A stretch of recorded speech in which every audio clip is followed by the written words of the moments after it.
Welcome back to Bible Shorts, episode 128. Paul is shipwrecked. In our last episode, we learned that Paul had been put on a ship in the custody of a centurion named Julius, along with a number of other prisoners being sent to Rome. They made it as far as the southern coast of Crete and were sailing along west looking for a better harbor to stay for the winter. But a wind of hurricane force called a nor'easter swept down from the island. The ship was caught by the storm and could not head into the wind, and the ship was driven along. They tried everything. They passed ropes under the ship to try to hold it together. They threw some of the cargo aboard. They threw the ship's tackle overboard. When neither sun nor stars appeared for many days and the storm continued raging, they finally gave up all hope of being saved. After they had gone a long time without food, Paul stood up before them and said, "Men, you should have taken my advice not to sail from Crete. Then you would have spared yourselves this damage and loss. But now I urge you to keep up your courage, because not one of you will be lost. Only the ship will be destroyed.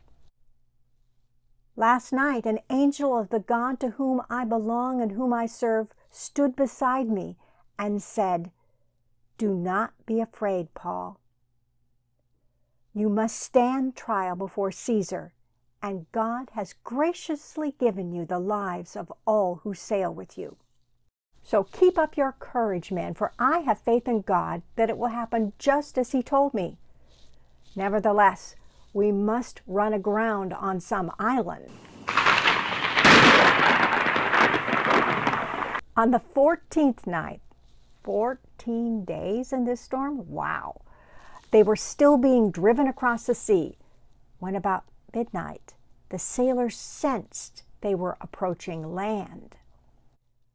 They took soundings and found that the water was 120 feet deep. A short time later, they took soundings again and found it was 90 feet deep. Fearing that we would be dashed against the rocks, they dropped 4 anchors from the stern and prayed for daylight.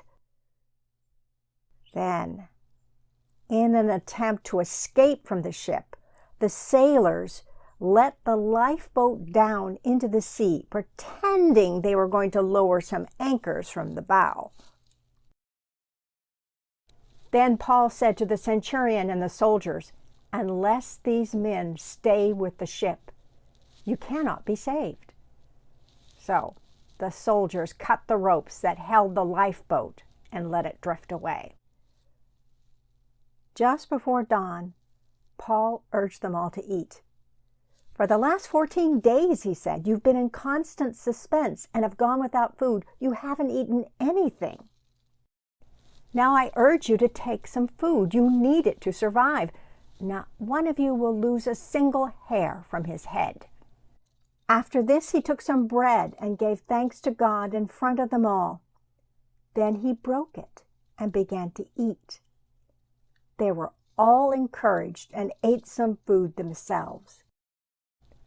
Altogether, there were 276 of us on board. It's that travel journal again, right? Then, when they had eaten as much as they wanted, they lightened the ship by throwing the grain into the sea. That's what the main cargo was, grain coming to Rome. When daylight came, they did not recognize the land, but they saw a bay with a sandy beach, where they decided to run the ship aground if they could. Cutting loose the anchors, they left them behind in the sea and at the same time untied the ropes that held the rudders. Then they hoisted the foresail to the wind and made for the beach. But the ship struck a sandbar and ran aground. The bow stuck fast and would not move, and the stern was broken to pieces by the pounding of the surf. The soldiers planned to kill the prisoners to prevent any of them from swimming away and escaping.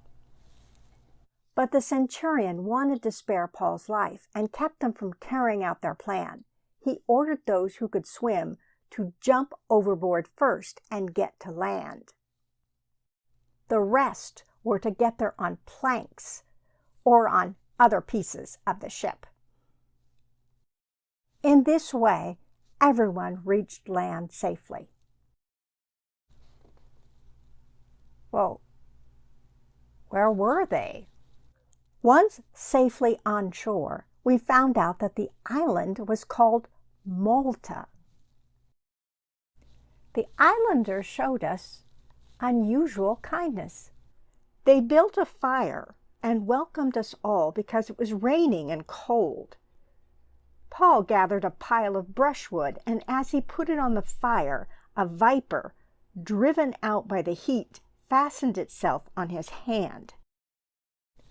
When the islanders saw the snake hanging from his hand, they said to each other, "This man must be a murderer, for though he escaped from the sea, the goddess Justice has not allowed him to live."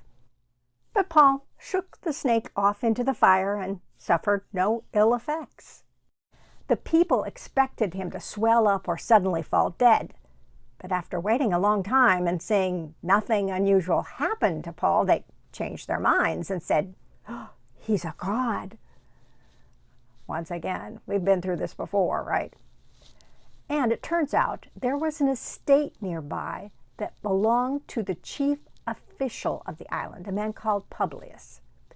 And he welcomed us into his home and showed us generous hospitality for 3 days. Travel journal again, right? His father was sick in bed, suffering from fever and dysentery.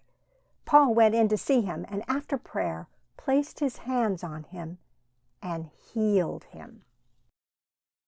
When this had happened, the rest of the sick on the island came and were cured. They honored us in many ways, and when we were ready to sail, they furnished us with all the supplies we needed. After 3 months, we put out to sea in a ship that had wintered in the island. It was an Alexandrian ship with the figurehead of the twin gods Castor and Pollux. We put in at Syracuse and stayed there 3 days, and from there we set sail and arrived at Rhegium. And then the next day the south wind came up, and on the following day we reached Puteoli. There we found some brothers and sisters of the faith who invited us to spend a week with them. And then we headed north towards Rome.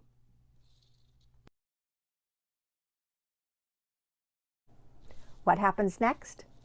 Look for Bible Shorts, episode 129, Paul in Rome.